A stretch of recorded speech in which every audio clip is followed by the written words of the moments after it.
Most people think it's impossible to escape North Korea, but two men proved it was possible after their miraculous escape using just three key items: a bike tire, a pump, and a backpack.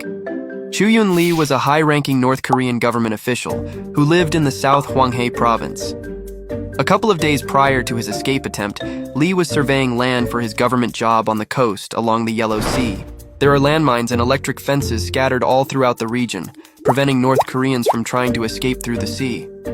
So Lee was trying to mentally record where all the landmines and fences were. Lee told nobody that he was going to try and escape North Korea, not even his family, but he did recruit one of his most physically fit friends to join him on the journey. Lee and his friend drove to the edge of where North Koreans were legally able to access. With their bike tire, pump, and backpacks, they started crawling through the high grass towards the sea.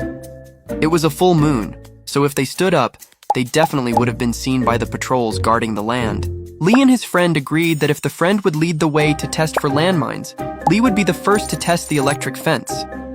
Thankfully, no landmines went off, and the electric fence wasn't on at the time, as electricity in North Korea is very sparse. So now Lee and his friend were going to have to make a run for it, as the long grass was about to end, and there was still about 100 yards to the sea.